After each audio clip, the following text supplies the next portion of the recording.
Λοιπόν, αυτό είναι το μηχάνημα, έτσι όπως το βλέπεις.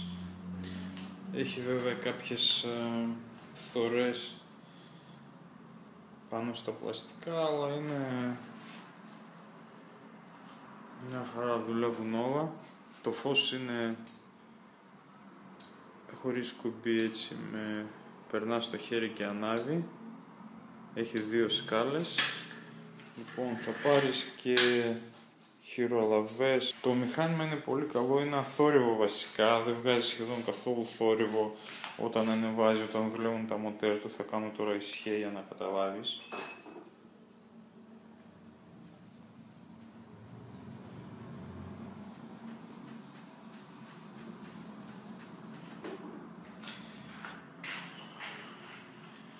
Λοιπόν, έχει μνήμες, έχει 3 μνήμες, εδώ πέρα, 1, 2, 3, εδώ το πάνελ που το κοντρολάρει.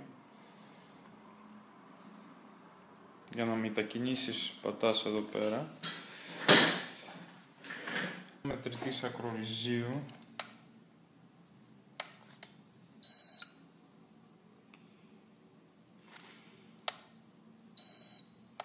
Λοιπόν,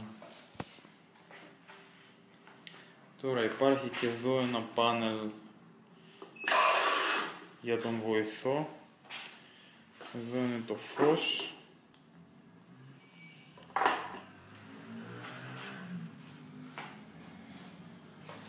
Εδώ το μηχάνημα μπορεί να δώσει και θερμό νερό, θερμαίνει το νερό.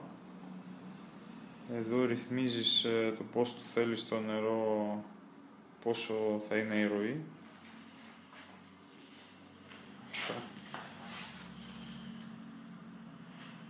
Το κυριοδοχείο είναι γυάλινο, έτσι πολύ ωραίο.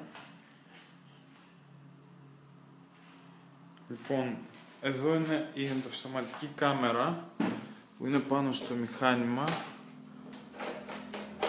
Δεν έχει τρελή ανάλυση, αλλά δείχνει μια χαρά, θα σου δείξω τώρα.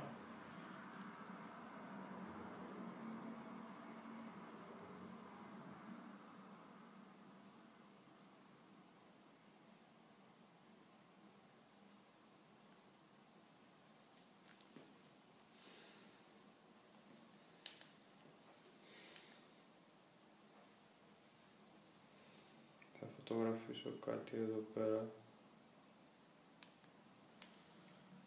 Εντάξει, αυτό είναι το ουράκι από το ρολόι μου.